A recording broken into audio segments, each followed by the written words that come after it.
Make sure to subscribe to the podcast and to leave us a good review. The more reviews we get, the bigger our audience gets, and the bigger our audience gets, the better this podcast will become. Hey, Riki, let us know ways people can get in touch with us. Sure, Tim. We've got Twitter, which is @thirdpartyrep, R-E-P. We've got Instagram @thirdparty.repair. Facebook, facebook.com/thirdpartyrepair, and email thirdpartyrepair@gmail.com.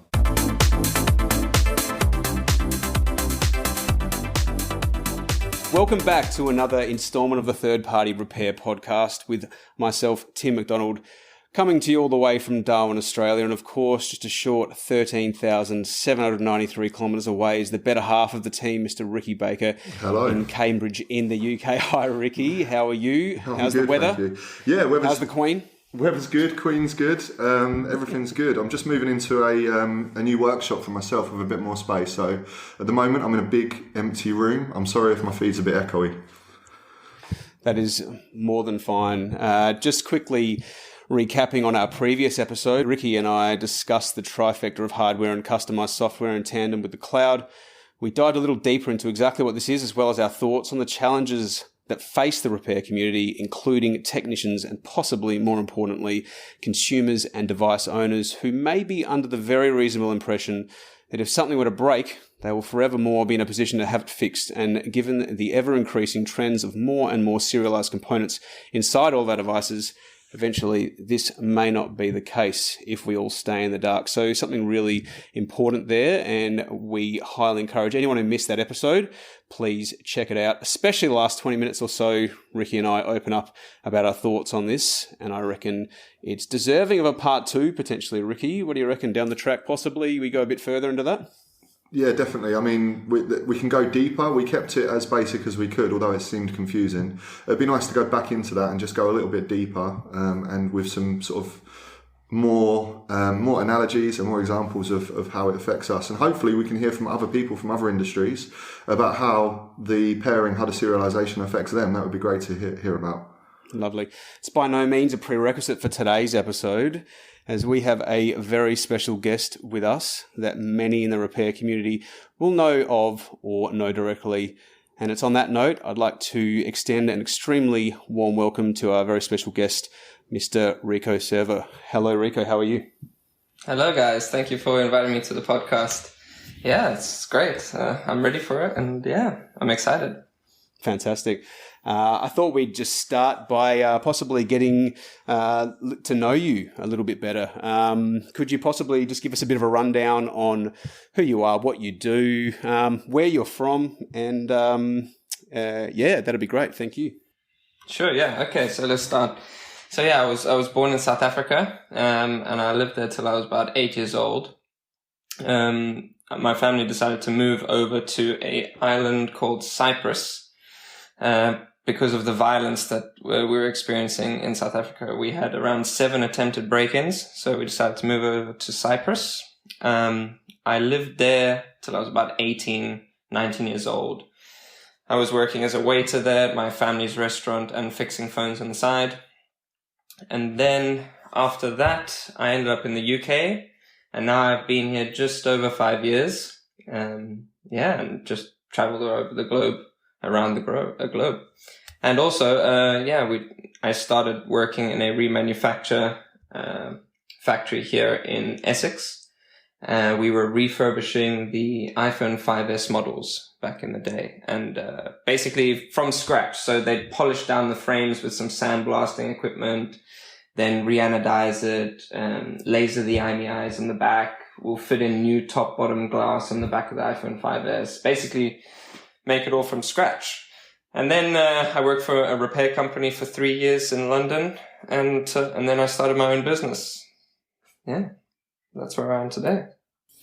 Quite a journey. Yeah, how fascinating. And so sorry, just to go back to the start there, when did you, can you remember the date that you first picked up a phone and fixed it? When was that roughly? Is that? I was 13 years old. Yeah, 13 years old at the time. I'm 24 now, so probably 11 years ago. And I think it was the first iPod Touch that came out. I cracked the screen and I fixed it in my kitchen. That's what happened. Tim, was that time-wise? Was that at the same time as the 3G, or they didn't release an iPod Touch with the first generation iPhone, did they? They released it when the 3G came out. Well, it's getting a bit blurry. It's a while ago now. I think it's all around that same time. I know they had. Yeah. I know that they had the iPod Touch, the 2G, then they had a 3G, and then a 4G, and onwards from there. But the 3G, I reckon, was the one that really where I picked it up. The 2G was a bit before I got into it. One of them I seem to recall having a front camera introduced onto it, I think, and prior to that it didn't have that, and that was all around that same time as that first iPhone. I seem to recall. Cool. So we've all got into repair at very similar times. That's crazy. Right. That's exactly right. And do you want to have so that's back then, maybe just, and we'll get back to going through the story a little bit further, but you're known best now for, and we do have a hopefully a wide audience here, and some will be technicians, some will be non-technicians, and I thought we could have a bit of a chat about micro soldering, which is your ballpark. This is the world that you're in. So for the people who don't know exactly what that is, could you have give us a bit of a description of what that is? Sure. Micro soldering, it requires a microscope. In every single iPhone, there is thousands of little small components that are sometimes only visible with a microscope and only repairable with a microscope. I know some people in China can fix these problems without a microscope, but wow, I salute them. We live in luxury here with microscopes. But it's just a really, really, really fiddly type of job. Requires a lot of skill and patience. Yeah, that's what micro soldering is. Yeah. And who may require micro soldering work? Like, what kinds of faults would people present at a shop that would require that kind of work? So usually dead devices, for example, say there's a sound problem on your phone, you take it to a shop, they change the speaker, they change the microphone, and there's still a sound problem. That would require motherboard repair. Say if the phone's dead, you've put in a new battery, you've charged the new charging port, new screen, still dead. That requires a micro soldering service. Interesting. I've got to ask, Rico, you've been in repair for, over a decade now. Yeah. How much of that time have you spent focusing on micro soldering? 3 to 4 years. From today, roughly? Yeah, 3 to 4 years I've been doing micro soldering. Since 2017, I would say. Early 2017, yeah. So before that, you just did component swaps, just more basic Just repairs. Screen repairs, batteries, charging ports, yeah. And how did you manage to make that transition? That sounds like a bit of a hard transition. Was there a phasing in of doing both, and then eventually just one took over? How did that work? Yeah, not just how, not why as well. I'd like to know why. How and why.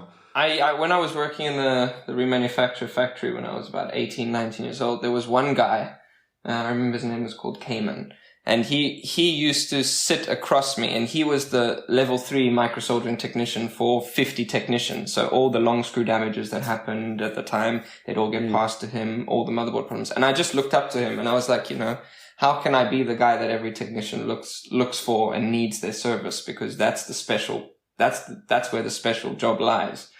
And I just, at home I bought equipment. I tried loads of different microscopes, different soldering irons, hot air stations, because back then, we didn't have the information we have online now. We don't have anything on Facebook with all these Facebook groups. We don't have I didn't have the knowledge like we do now back then, freely available.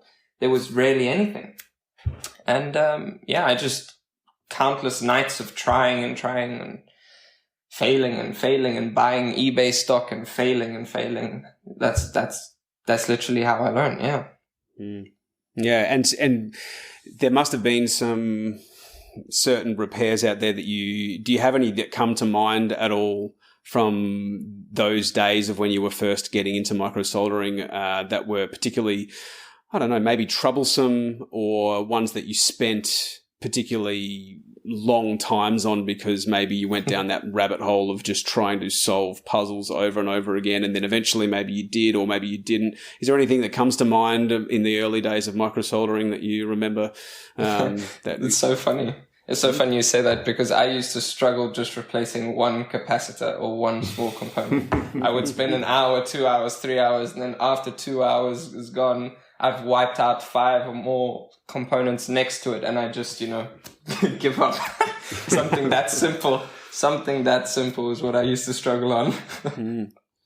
And I'm sure you look back on that now with and like you just did that, you're just laughing at it now, I guess, is because you've moved on so far from that now, and you've done quite a bit of work. Riki was telling me off mic a bit earlier that was regarding possibly doing some work in the USA with data recovery. Is that right?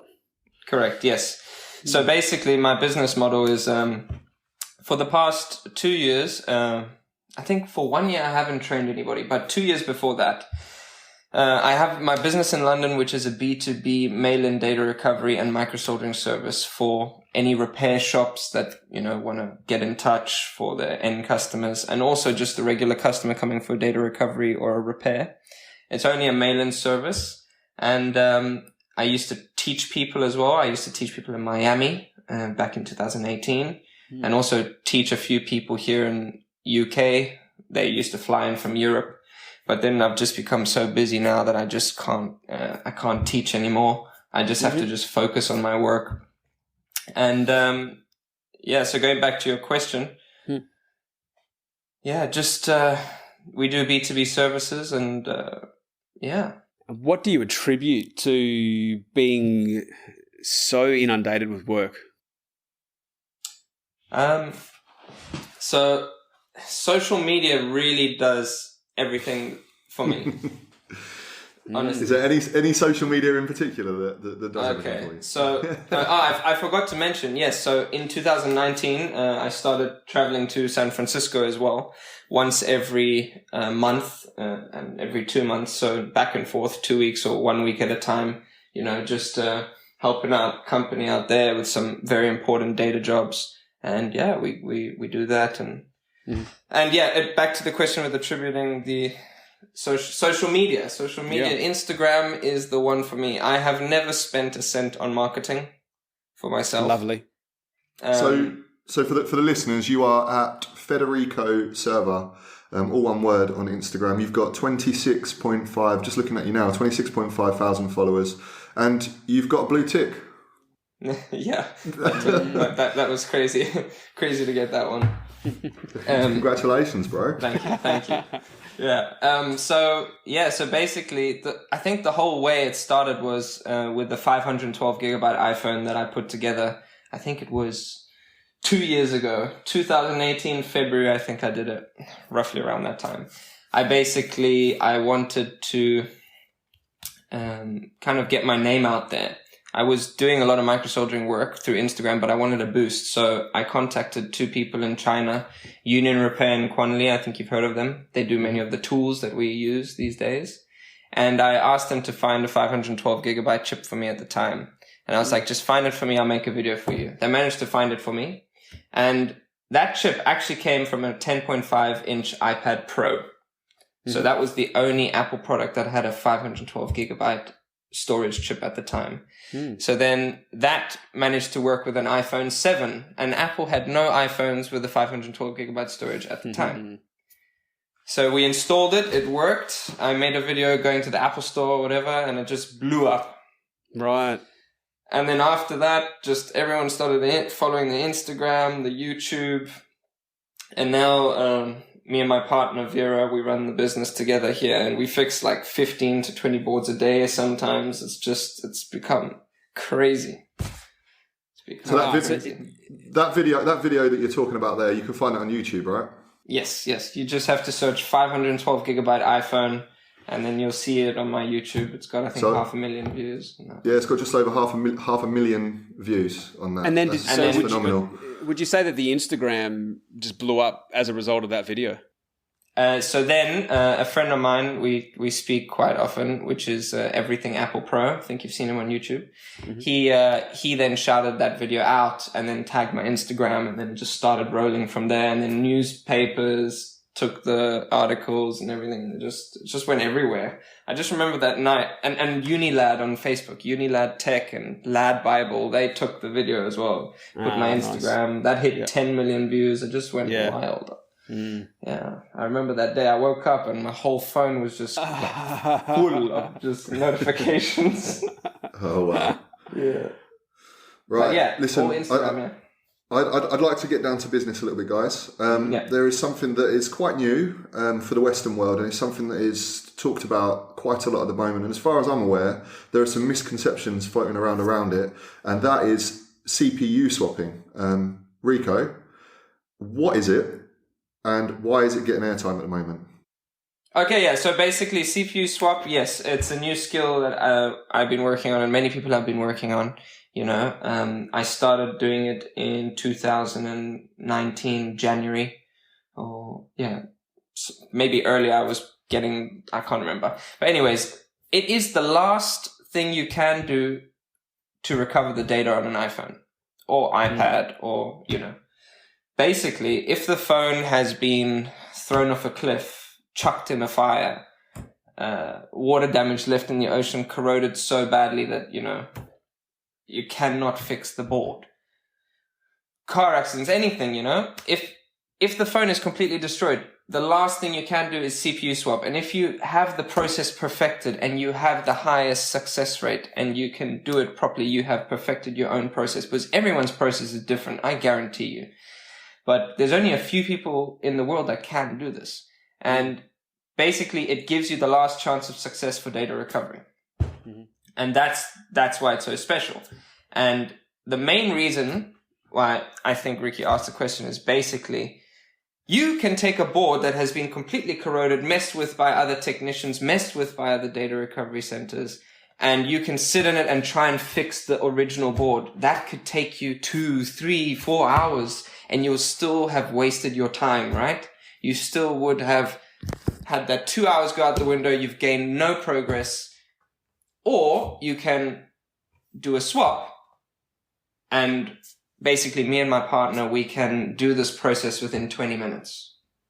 Wow. So we have worked 20 minutes. Yeah. Me and my fiance partner, we have worked together. We've come up with a streamlined process. So if you want to pass us a swap on a 7, an 8, an X, an XS, XS Max, 11, 11 Pro, we can do those within 20 minutes. Okay. To drill into this a bit more for the non-repair technician-minded people that may be listening to this, when we say a swap and a CPU swap, in the last episode we talked about, Tim and me spoke a lot about serialization and components being paired to the logic board so that it would disable software functionality in the instance that those components were replaced. When you are doing this CPU swap for data recovery or for repair, is it just a case of getting 2 working logic boards and taking the CPU from one logic board to the other, or are there more components involved than that? Is the data protected? I can't do it myself. Have you got any sort of information on that? Yes. So basically you need a working phone. You take a working motherboard, you prepare it, meaning you need to remove the CPU, the NAND, and an EEPROM, which is the logic EEPROM. These are the 3 chips you need. And the most delicate, first of all, the EEPROM is a tiny, tiny, tiny little shiny square. That's how I'll explain it like that. That if you crack it, I don't know even how to explain it. It's probably next to a grain of sand. That's how small it is. Wow. And or maybe 2 or 3 little small grains of sand. And if you crack it or lose it or sneeze or you just breathe a little bit hard, it will just disappear.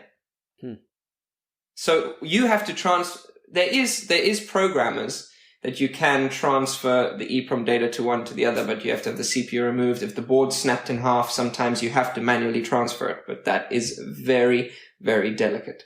And then you have the CPU, which has hundreds of small connections underneath the CPU. And they all soldered to the motherboard. So you have to, first of all, take that off safely without damaging it, without heat. Then reballing all these chips after you've cleaned it and successfully transplanting it to the other board. And then the last thing is the NAND. You have to take the NAND off and put it over.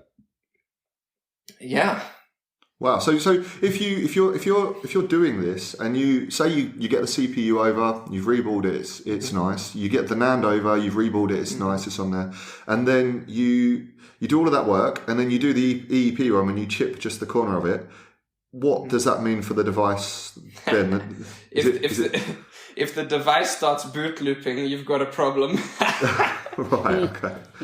You've got a problem. Yeah. No. Sometimes you get lucky, Ricky. Sometimes you get lucky, but sometimes it's gone for good. And sometimes you get the phone and another technician has cracked it trying to do something else. So that could, decrease the success rate. You get, with microsoldering, although microsoldering is microsoldering, it goes down to, there's levels to it. There are levels to it. You've got techs that can replace FPCs, can replace TriStar. I can do both of those myself. However, I wouldn't know where to start with the process for doing a CPU swap. And I don't think I'm alone with that. I'm sure there are technicians that are more advanced than me with microsoldering and less advanced that would look at it exactly the same. Are we hitting a point now with things like this for data recovery where technicians that they were successful on prior generations of devices where the components were maybe slightly larger, they were sturdier? Are we hitting a point now where technicians that are working on the newer devices that need processes like CPU swapping, are they struggling, and are they finding it difficult to overcome these hurdles, and potentially, perhaps they don't have the drive and the hunger that you've got to stay on top of your game, and they're possibly getting left behind? Well, let me sum it up like this. So what drives me with a CPU swap is because of the phones I get, the iPads I get. First of all, on my Instagram, I post photos of some swaps I do, but I never post the stories behind them. Out of respect to the customer and respect to the family or whatever's happened to the phone, I do not say those things. But each phone that I do that process for is most likely going to change a life for somebody, or it's going to have a big impact on someone's life, and that kind of what pushes me for it. I also charge a lot of money for it, but it's a very important process. And the fact that I've, made the skill and I've really perfected my process to have a super high success rate, it just keeps me going. When did you first start doing that? The CPU swapping there. When was that? When would the first time you did it? I've been playing around since 2017, but I only really got into it hardcore 2019. Right. Okay. It took me. That was my motivation. Okay, that was my motivation, Ricky. If it wasn't for those type of jobs, I wouldn't have that drive for it. And back to what you're saying, how people are falling behind. The new devices. I'd like to go forward with the iPhone X models, the sandwich boards, These boards are now, in the first year, I was struggling with it, I know. And I know many people are struggling with it because it's just the fact that if you don't seal that board correctly, if you reflow the board, then it's not going to last. And that's not a good repair. Do you know what I mean? It's not a good repair if you can only fix something temporarily. That is not, for me, that's not a repair. So let me, just for people listening that maybe don't know, they don't understand the logic board. The sandwich design, what the manufacturers, not just Apple, but Samsung are doing it now, Huawei are doing it now. What they're doing is they're taking two logic boards, which are a similar size, and they are soldering them together with hundreds of different little pads between the layers, and these pads that are joining them together, they're not just joining the layers together physically, they're acting as lines to pass data as well. Some of them are ground, but some of them are passing data. So if these layers become disconnected or brittle and become intermittently disconnected, you can have any types of issues with your device. You could have no Wi-Fi, no touch. You could have all types of issues. So when we're talking about the sandwich layer here, we're talking about that. Now, just from simply dropping your device and, you might not even crack the screen or the back cover. There is a chance, right, Rika, that just by dropping your device, you can cause impact to the logic board where you can separate these pads, some of these pads within the hundreds of them, and that could give you problems with the device, which would mean it would need a logic board repair, right? Correct. And all I can say with it is just, it's come to a point where I've done so many that I will say I've gotten over my stress and everything, but I remember the first time I tried it, it took me 4 hours to try and get it done. 4 hours to try and work on one board. But that was with my skill, like with my knowledge base that I have now. And it's just completely changed. But now I can get them done in around 5 to 10 minutes, 5 to 15 minutes. And if it's really bad, then 20 to 30 minutes per job. Could you let the audience know, other than the serialization side of it and what we were talking about before, could you let them know a little bit about why in particular this, I mean, physically, why is this one so much more difficult than replacing or swapping any other kind of chip on the board? Basically, you have to align all these small components. You have to align all the pads with the freshly reballed balls you have put on the bottom board. So there's a top board and a bottom board. Usually the bottom board is your signal board. So it holds all the chips for signal, NFC, your baseband data, which is, again, for signal radio frequencies. And then the top board holds your charging, your sound, your display, your everything like that, your camera chips. So if you don't connect the boards properly, you won't have signal. Oh, there's Wi-Fi in there as well. You can lose your Wi-Fi if you don't connect the boards properly. Also touch. They decided to put the touch connector on the bottom board. So it has to be connected properly. And if you don't solder this properly, that board goes back into the customer's hands. And then, customers, they drop their phones. They put it in their back pocket. And if you didn't solder it correctly, say one little ball was not soldered correctly, the customer puts it in the back pocket, bends a little bit, that ball cracks, boom, the customer loses Wi-Fi. Boom, the customer loses signal. It's a thankless job, micro soldering, isn't it, really? It's one of those things that a lot of the time, especially with not with technicians, obviously, it's not the case. But I mean, with the public, if they're having their phone fixed and they hand it behind the counter, and you've gone to all that effort that you were just explaining there, they may never know just the kind of insight that they're actually getting right now into they don't know. Some of the world. Yeah. Right? Exactly. Yeah. So I'd like to just jump in there and just sorry, Tim. I'd like to just play devil's advocate if I could. You obviously do a great job with what you do. Repairers in general, we all do a good job. But with your particular line of work, Rico, with your data recovery, with your logic board repair, if a customer wants their data back off of their phone, what are their authorized options? If they wanted to go to the manufacturer and they wanted to get their data back, if we take Apple, for example, I've got an iPhone 11 Pro, say, I've dropped it, it doesn't switch on, it needs a logic board repair. If I went to Apple or to an authorized service provider, what would my options be for me to get the data back from that phone? So usually Apple would recommend some people. I don't know specifically who they recommend, but usually they will recommend. They will recommend. Are they a third party company? Nothing, not third themselves. Party, I believe so. Yes. And the other day, an Apple employee recommended me. Oh, do you know? I've heard quite a bit of this. Not just in the UK. I've heard quite a bit of this in Australia. I've heard of it. They're because the retail stores are shut. They're recommending the independent repairers. I mean, they're not giving us access to any of their proprietary calibration systems, but they're telling their customers, because they can't look after them themselves, to come to us. So data recovery, they do recommend third party options. Correct. That's great. Now, but if they I've have got their own third party options. I don't know who they are, but they do recommend. Yeah, that's fine. So with the let's say this iPhone 11 Pro, it's got the sandwich layer boards, and the sandwich layer is faulty, like we were just discussing a moment ago, and it needs fixing.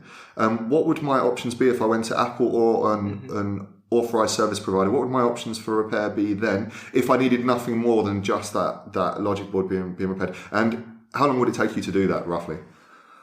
Well, I think if it was just a repair and you didn't really specify in the data recovery aspect, then they'd probably say the board is faulty, maybe buy a new phone. A whole new phone. Have a replacement phone, yeah. That is what I would think they would say. But if you came in there and you were begging for data recovery, they would recommend somebody, I believe. Yeah. Okay, so in the instance they'd say I need to buy a new phone, an 11 Pro that would be, I mean, even with their refurbished device prices, I think about £500-600. That's a lot of money. Yeah, it would be the refurbished device price. Yeah, I think so. Yeah, so and I mean, just as a comparison, if it was just the layers that needed sorting out, just that repair, what would that cost with you roughly? And how long would it take? Well, it all depends. There's customer prices and B2B prices. If it's a customer coming to me directly, I would charge $299. And if it's a B2B price, then, message me and I'll send you the price. Cool. But definitely you do make money on me. Yeah, you do. You do make money. You do make a good profit if you do send it to me and I send it back to you. So, but yeah, anyways, continue. Sorry. So your repair price there, I'm just going to out of warranty repair with Apple for that sandwich layer design would be £546.44 here in the UK. The Australian dollar equivalent would be the same, I think, Tim, because you get the Apple tax that we get, and USA is probably slightly cheaper. Yeah. But even just with that, Rico, you're almost half the price of what the authorized network would offer that same repair at, almost half the price. Which seems, that's a massive gap. That's a huge gap. Yeah, and I do make sure with, my return rate is probably 1%, not even. That's the next question I wanted to ask. Actually, it was regarding. This is not just for data recovery purposes. You're doing this job, the CPU swapping, and offering warranty on the job as well for customers to guarantee that their phone will work for how long? How long do you warranty it for? It all depends, honestly. If it's a CPU swap, then I wouldn't really give warranty, but logic boards in general, like for example that 11 Pro, I would say that the phone will live its life. If there's another problem later on, it's not because of my work. It's probably your battery's bad, you've dropped it in water, or you've broken the screen. That's because I take pride in my work. Every single job that I do, and that my partner does, we do it to perfection at a microscopic level. And doing that every time will always make sure that we only have less than a 1% return rate. So Rico, you've seen lots of logic boards. You've repaired a lot of them. I know that there are some inherent design flaws with some products. What for you are the biggest design flaws, sort of the logic board repairs that you see most commonly that are not really created by user error or the user accidentally damaging their phone? What are the most common ones that you've seen over the years? Well, it started off being the iPhone 6 and 6 Plus touch disease. That was a big one, where the touch was intermittent on the phone. There would be white flashing gray bars from the top of the screen. But then the biggest one is the audio IC failure on the iPhone 7 and 7 Plus. I'm really amazed at how Apple, first of all, got away with it, for all these years, and how much money we have made from it, and I understand that, it's not the customer's fault, but, they only have two options. Get it fixed by a third party, or, let Apple charge you for a replacement device, which is what, $300, whatever. And then you'll probably get the same issue again. So just a question on that. Like, they're the Apples with Samsung and Huawei and the other manufacturers. Do we see logic board design issues? Because this is a design issue. This isn't just this is an actual design. This goes back to whoever has designed that logic board. This is a flaw. This is a flaw of it. Yeah. Why? I mean, do we see it? And if not, why don't we see it with Samsung and Huawei and other manufacturers like that? Do you think? Wow, if I could tell you, probably in a month I see maybe 2-3 Samsung phones, 4 Samsung phones, and the rest is all iPhones. And I never come across the same issues, only unless it's like, it's a dead NAND eMMC on the Samsungs. But, truthfully, maybe the design flaws don't happen because I don't think the boards are that tightly screwed into the phone. I don't know. Something as simple as that. I really honestly, because the way Apple boards are, they are really screwed in down there, And the way they're spaced off though. They're spaced off though, right? They're spaced off for the housing. Like, I know it's not much, but they're spaced off slightly, I guess, to try and stop the vibration. But it just baffles me that they have inherent problems like this. It seems to be generation after generation, and Samsung don't, Huawei don't. Maybe it's just the place where they put the chips. You know, it's the place where the placement of the chips. Like, you know, if you had put the audio chip somewhere higher and put capacitors on the line of floor, which is near the SIM tray, maybe that would stop the problem. But because the audio chip is on the line of the SIM tray, you know, little flexing, dropping, small drops, nothing major, you know, that will cause the pad to disconnect and you'll have audio IC disease, loop disease. But if they move that chip higher, maybe that would have resolved the issue. So this audio IC issue is the most common repair, the biggest design flaw that you've seen. Major. And just for the consumers that are listening, not the repair-minded technicians, you do have two options as a consumer. You can use an independent third-party repairer, like one of us, or you go to Apple and it's an out-of-warranty replacement. And you'll probably get the problem again. Right, because when you get the replacement from Apple, it's not like a new sealed replacement. It's one that's probably had audio IC before, has gone back to the Apple refurbishment plant, and then it's been re-soldered or whatever. They don't even do the jumpers or anything that's needed to fix it, do they? So you're likely to get that issue again. Do you know what? I've seen it with my customers. We've had customers where they've needed the audio IC repair. They then went to Apple. They got the replacement. I even had someone that got it under warranty, and then the replacement that they got had the same issue. And they came to me, and it was just like, well, I mean, I'm not Apple. They are your options. That is it. So, it's just two options. Yeah, interesting. I'd love to know what you see in the next 1 to 2 years, Rico, in the repair industry. Any sort of predictions that you can make? Well, I said, you know, repair in the next 1 to 2 years, I don't think is going anywhere. I think we're going to see a boom. I honestly think we're going to see a boom. The world has changed now, you know. The world has changed now completely. And a few months ago, I had a completely different view on repair. I had a completely different view. The way things were going, you know, Apple authorized repair, this authorized that, this serialized that. But now because the world has come to this, Apple's released a new SE phone that doesn't have notifications on the screen replacements. The parts are the same as the 8. You can easily get hold of them. And just the way everything's going, I think us as a repair community has to evolve. We have to evolve now because we will see a boom right now. We will see a boom. And we just have to keep evolving, and it's going to be tough, but it's evolving, you know, like, change, like, if the customer doesn't want the display notification on the screen, we have to learn, we have to evolve to try and transfer that chip to the new screen. For example, if screens are getting more expensive, people have to start learning to refurbish screens, you know?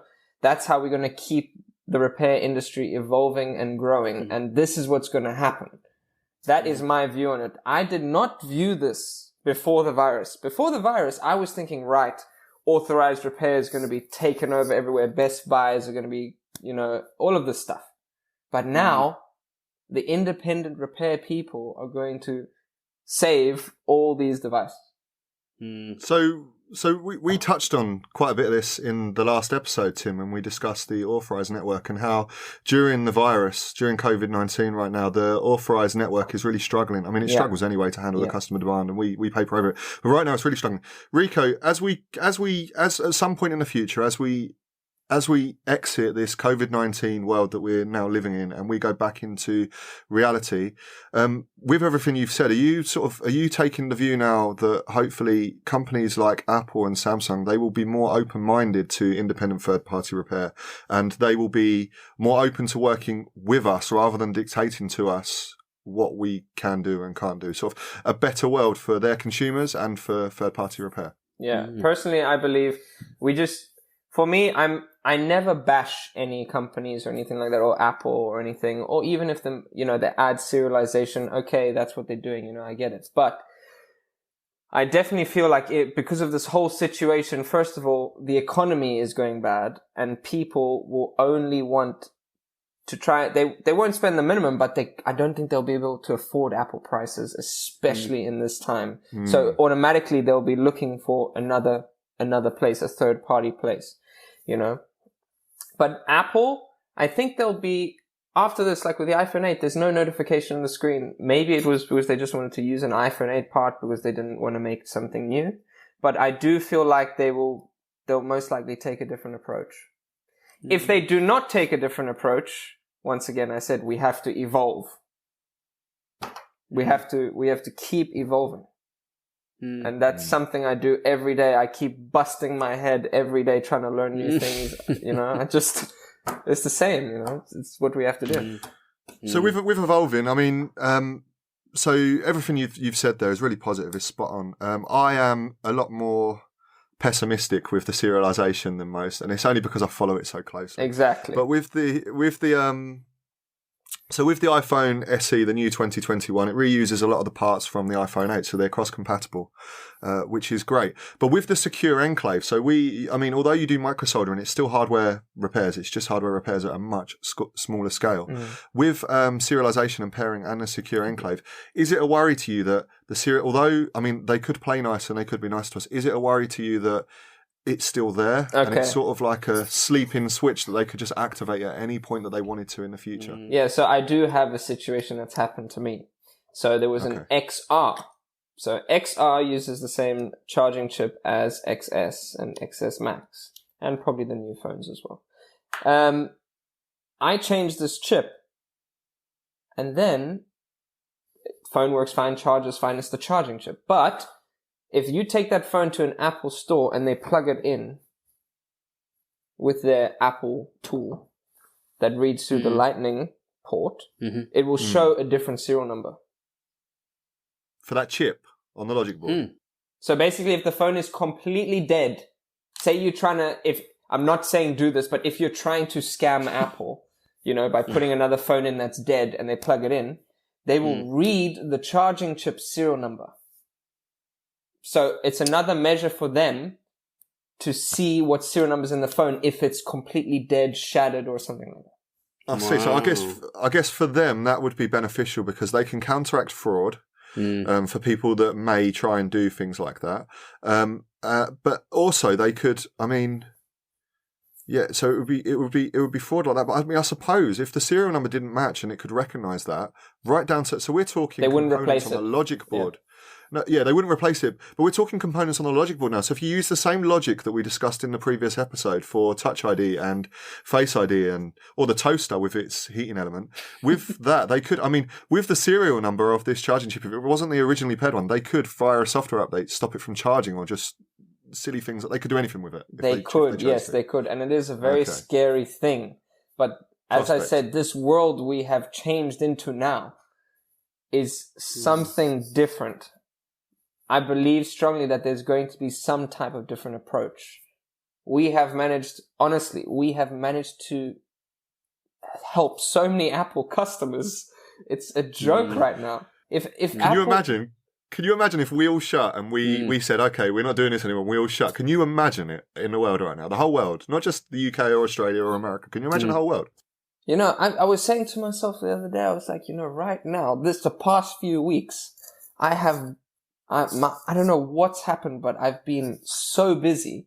I've been losing my mind, walking around like crazy, not knowing where things are going. And I don't even know what's going on in real life. There's so much work. And imagine we weren't there.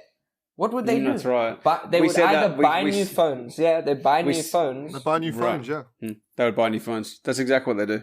But right now the economy is not good, so they'll have to look for an option to repair it before even thinking about buying a new phone. So I think Apple will turn their heads, honestly. I really do. I really do. And Samsung. And Huawei. Yeah. And any other industry where they rely on this type of serialization to try and monopolize the after service and the repair. Hopefully they do. I hope you're right. Well, the message you're sending there is really positive. And I hope you're right. The conclusion I'm hearing here, fellas, is that are we all going to go on strike tomorrow? Is that what's going to happen? And see what happens from there? I've got to put food on the table too. We're still going. We got to put food on our table. That's correct. Yeah.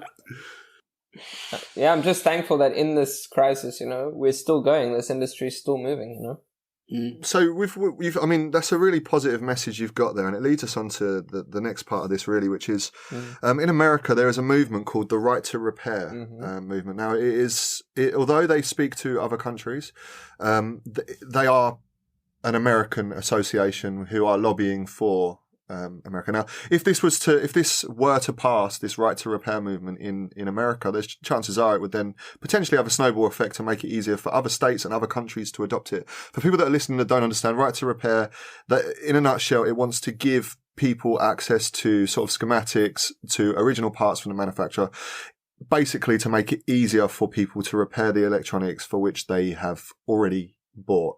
Rico, what are your thoughts on the Right to Repair movement in America and what they're trying to do over there?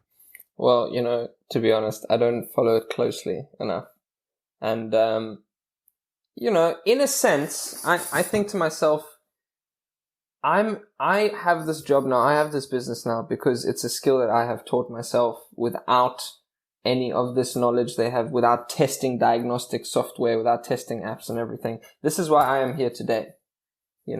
And in general, Apple and other companies, they want to do that because they're protecting their devices. How come we can't break the passcode on iPhones? For example, I'm just saying, breaking the password on iPhones, they keep their thing secure for everybody else to be secure. I know it's making everything difficult and more complicated, but in this sense, I think it's, that's the route they want to take. That's the route they're going to take. We just have to evolve and uplift our skill. Hopefully there'll be a programmer out there that will get through, and then we'll be able to use this. But with the secure enclave and with the cloud serialization, all that stuff, the stuff that we've touched on before, with that, it can make it impossible for us. It could. It could. Now, whilst I agree with you, them making you can't get through the passcode on an iPhone, it's great and secure for the end client. Where is the line between being secure and looking after your customer and making your products repairable? For me, at the moment, there is, to put it bluntly, a complete lack of transparency from the manufacturer on where that line is, and there is no discussion around that line. So there's nothing. It's just sort of happened. Like, for example, Touch ID and Face ID. What is it that they aren't allowing us access to? What is it? Why are they doing that? We don't know. We don't know. Do you think maybe there's something worse out there that could be, taking data of fingerprints? I don't know. Who knows? I don't know much detail. I think asking the question is fair, and I think them we need a response. Giving the answers we need a response. Would be needed. Yeah. The serialization is on. It's a potential. We were discussing last episode. It's a potential security issue, I guess, for the Touch ID and the Face ID, and then the battery thing is a potential safety issue. But they're doing it with a screen now. I mean, pairing the screen to the board. How is that either? Even if we're going to grant them all of that to do with maybe it is a security issue, maybe batteries swap, even though I'm not willing to grant all of that 100% or even close to. But it's just even that, even if we were to, the screen with the iPhone 11, they're starting to put these messages up on the screen saying it's not, maybe non-genuine. And it's one step away from just flat out the touch not working or something, So what do you think? I do disagree with the fact that if you put another original screen onto the phone, it gives that message.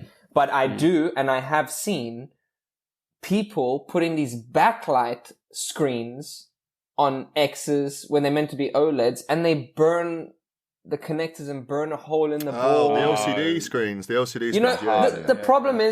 problem is people in our industry are taking advantage and just making this a problem for us, the people that really actually care about quality.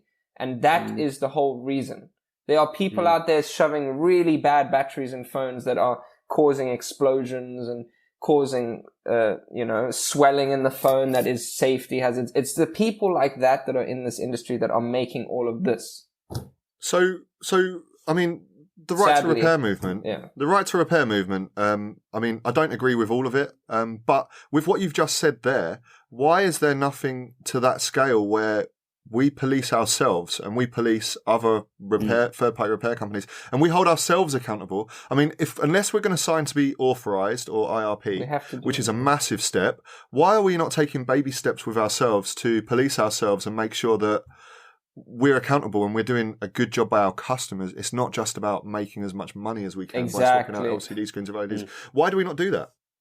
I'd love to see. I was thinking about this recently because I've seen also, I think in the USA and around the place, some of this sort of happening, right? I think, Riki, you know a bit more about this than I do, but some of this happening, basically standardized systems put in place for third-party repair to go to. What the problem that I've got with it though is that from what I can see, and listen, I'll put my hand up first to say I don't know enough about this possibly, so do correct me if I'm wrong here, but it looks like it's coming from within the industry too much. And so hear me out. My thought would be is if we were to really do this, it needs to almost come from outside the industry, where imagine if, just another thought experiment again here, we get together a group of 100, 500, whatever, repair stores and people that are basically in line with what I'm about to say here, and we look externally to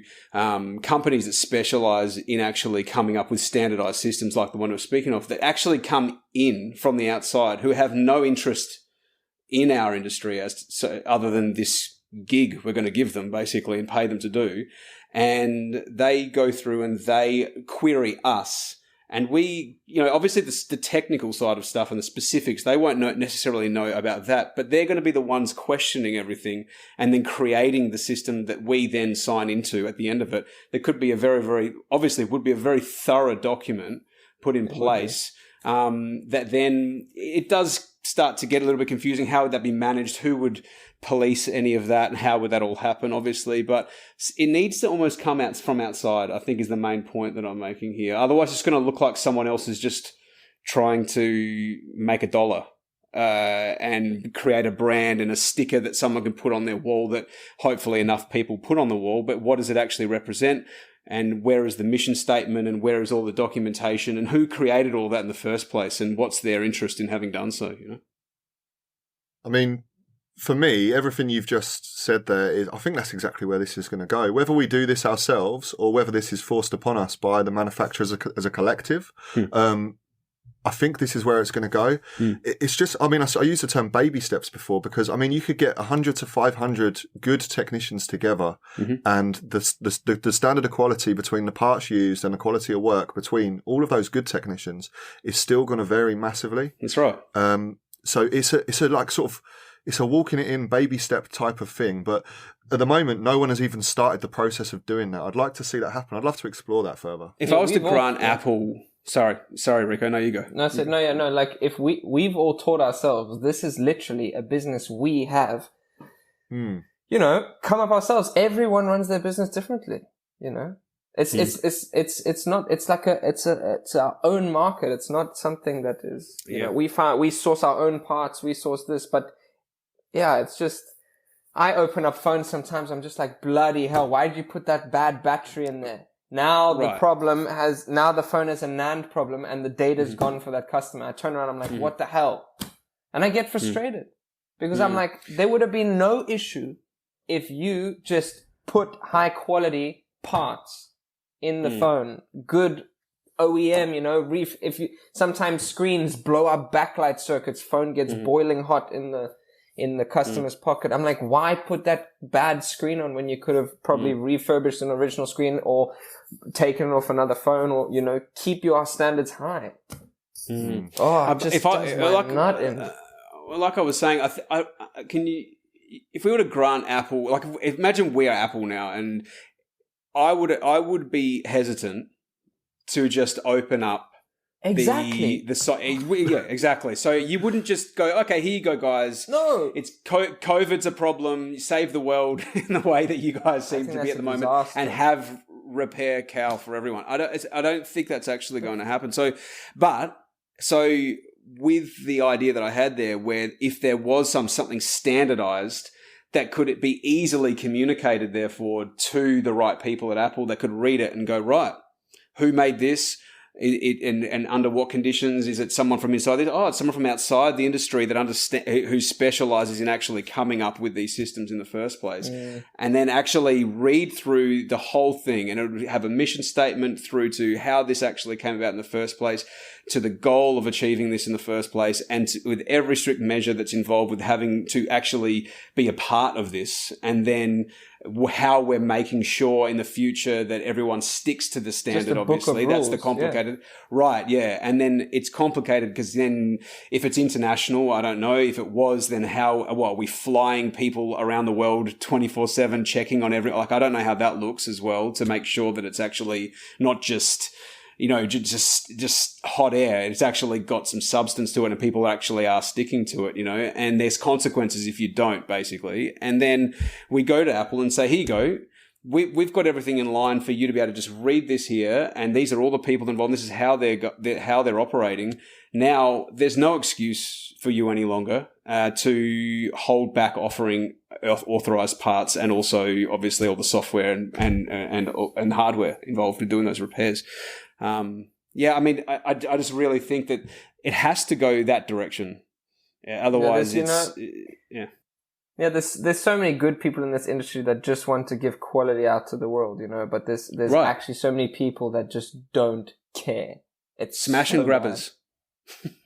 Like, it's sad. It's sad that there's idiots in this industry. Right. And even if, and I like to think the best of people, even those idiots out there, it might be giving them an opportunity to find out that they weren't doing things well enough. Maybe they don't realize it. You know what I mean? I know that it's easy for certain people to be able to see that. You know what I mean? But these guys, they're probably giving it their best, but they just don't have any support from anything anywhere to be able to actually bring themselves up to a standard, and then that would solve that whole problem. And then those people would then go to the side. They wouldn't be looked given, down upon. Right, yeah. Right, exactly. And what you were saying before there, Riki, is you were saying that's what the independent repair program should be. The issue is still with that program at the moment is that Apple's creating it, right? So that's the other side of it. So there's the two sides. It's like, do we create it or does Apple create it? And it's like, how about neither? How about you have someone independent of both Apple and us? I like the idea of that. And then we fund that together somehow. I know I'm just throwing that out there. If that's simple, it's not, I know. But they come in and they put it together, and we say, listen, they don't have any interest in you, Apple. They don't have any interest in us. They only have interest, obviously, in the customer. And it looks like, and who knows what that looks like, but you imagine that they would make sure that it was important that we were getting access to authorized parts, to the software to be able to do the repairs, and also the standard to which the repairs are done. Yeah. Okay, a couple more questions that we've got here. Actually, there's been a few questions we've had come in from some of the audience, something to look through here. Would you ever consider having your own company with employees working for you, Rico? Well, I think I discussed this with Riki a few days ago. Basically, I have started a new company recently, but that was just before the coronavirus hit. So I've just stayed where I am, self-employed and stuff like that for now until everything calms down a bit, so I can get in touch with everything with my accountant. But yeah, so like I said, people send devices to me, people use my services because I have fixed thousands of boards. My employee partner has fixed thousands of boards as well. And they sending it to me because we have that knowledge and that expertise, because we fixed that quantity, that large quantity. We have seen tons of different issues with the phones, so we know, and we have a higher success rate. We don't kill phones. And that's because we fixed so many. We have fixed so many boards. And to build up something, honestly, if you want to have a person that doesn't kill boards and always have that 100% success rate on the repair on the logic board, it probably would take a year or two to bring the person to that point. And that point where you can trust the person with everything. And, imagine trying to scale that. It would take time. It would take time if I wanted employees, and you need trustworthy people. You really do need trustworthy people, and people that if they've screwed up, give the board to me. I'll fix it up. I'll reball the CPU, whatever. But that's how long it will take. So yeah, probably in the future, it would take a long time to scale it up. But like I said, people send the devices to me because we have thousands of boards knowledge, basically. That's interesting. So the key there is employees. So Rico, let's say you're at home. Sorry, not at home. You're at work, and 100 devices arrive in for data recovery. Monday morning, postman delivers them at 9 a.m. Would you work an 8-hour day? Do you work a 9-hour day, or is it in your interest to get those turned around as quickly as possible, being in the position you're in? It is in my interest to turn around those as quickly as possible. Now, I have also come up with how can I say, processes, depending on the client. So there was a time where 100 phones did land on my doorstep on a Saturday morning. And I called my friend in Italy, who's also a microsoldering technician. And I was like, yo, just take the next flight tomorrow and come here for a week, 2 weeks, I'll pay you. Okay. He comes. We smashed out. I called my friends that are, regular screen replacing, battery replacing technicians, disassemble the boards. In that sense, with employees and company, yes, you can have an employee disassembling all the phones, one employee handling the social media. Yes, that would be great.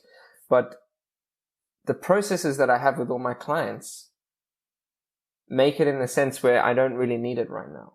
So basically, if I have a good client that sends me boards, they will disassemble that phone for me. So then I can do the board repair nice and smooth. If someone's going to give me loads of phones, I need them to take apart the phones for me. You do that bit, I will give you a discount.